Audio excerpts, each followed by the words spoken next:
What's up, YouTube? Today I'm going to talk about some go-to and label commands on your TI-84 in this calculator tutorial.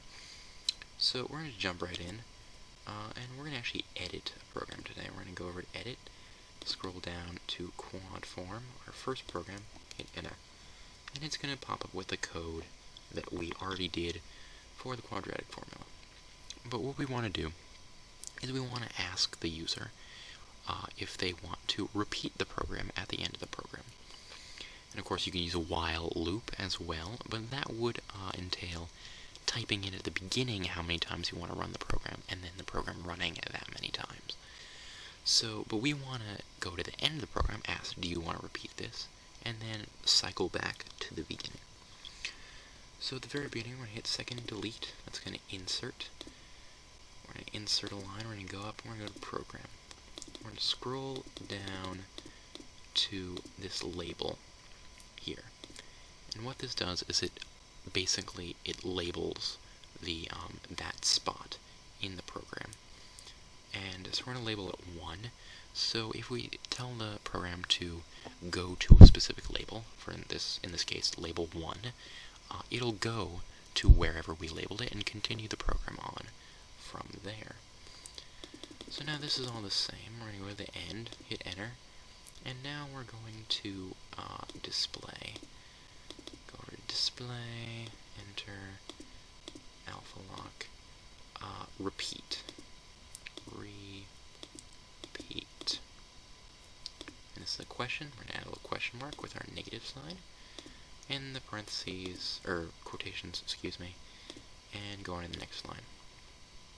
So now we're going to input, but we could display yes, 1, 2, no, like we did in the last one, for if-then commands. But what we're going to do is we're just going to input, and while it inputs, display those things, so we don't have to use up so many lines of code. So I'm going to do quotations, yes, alpha lock, parentheses 1, now we're going to alpha again, put it back in alpha lock, no, and alpha lock, parentheses 2, and yeah, so this is basically an output yes 1, no 2, and you're going to say 1 or 2 depending on whether you want to repeat the program. But what this is going to do is going to just output this, and at the very end you're going to input your number. What we want to do is input on the next line. How you do that? Well, basically, you just add spaces until you're out of room on your line. This extra space will bring the line all the way to the other end of the calculator, and then your inputting value will be on the next line instead of right after it.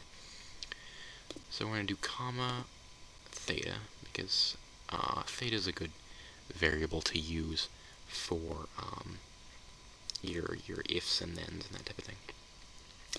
So we're going to the next line. We're going to do an if theta equals 1.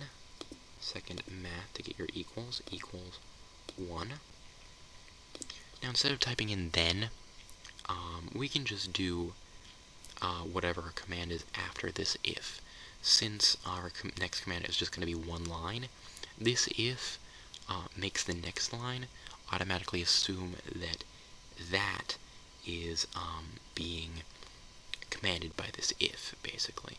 If you want to do multiple lines, you'd have to do a then, and then after the then, all the lines after the then would be only if theta equals 1, and then you have to end that loop. But since it's just a one-line command, this next line is automatically assumed to be part of this if. So we're going to go back to program and scroll all the way down to go to. We're going to hit enter, and we're going to hit go to 1. And what this is going to do is it's going to go to the label 1, which we stuck at the beginning of the program. So that's it. We can do our next if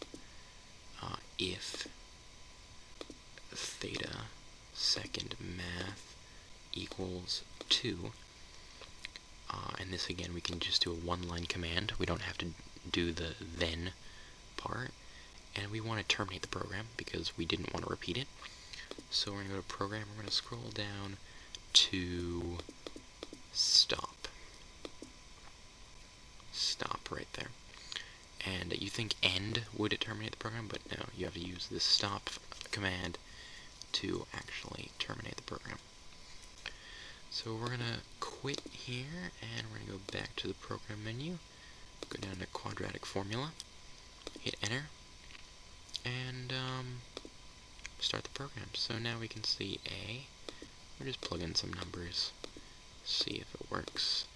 And oh, okay.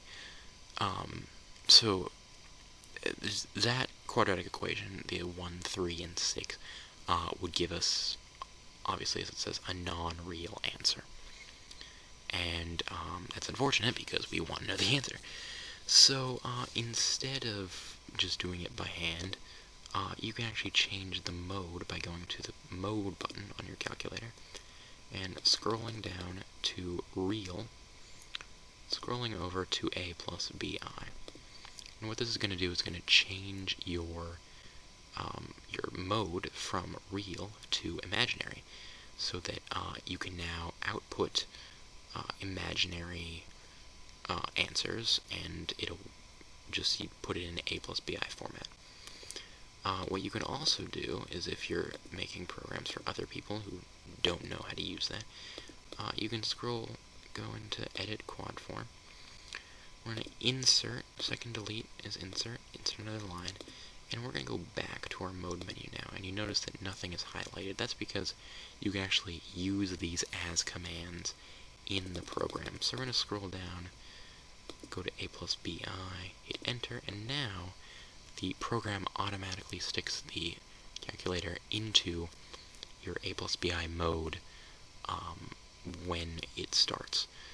And this is helpful if you want to keep your calculator in real mode while you're using it, but you want to use this and you want it to work. And it's also helpful if you want to change your graphing, if you want to graph a polar equation out of your program. You can keep it in your basic function, but allow the program itself to change it for you. So that just changes your mode into imaginary.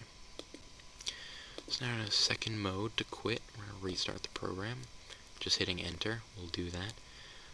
1, 3, and 6 was what we did last time, and it should give us, gives us some answers there. And this is just 3 halves, negative 3 halves, plus or minus 1.936i. And that's your square root of negative 1. Now it asks us if we want to repeat. You can see it's on our next line. This is just extra spaces to make it work. We want to repeat. So we hit 1, hit enter. It's going to bring us back to the beginning of the program. So now we can put in some more numbers. And there you go. That's some pretty nice A plus BI format. And we don't want to repeat this time, so we hit 2 and hit enter. Then it'll terminate the program. So there you have it. I hope you guys learned something. Just quick recap. We can go over just your label is where you want to label your program to go back to. Go to will send you there. And of course you can use your mode to change your mode within the program. And if-thens, pretty simple. Of course, this is stuff we did in our last video. If you want to see that, it's in the playlist. So just go to the previous video and you can watch that. So I hope you guys enjoyed, and we'll see you next time.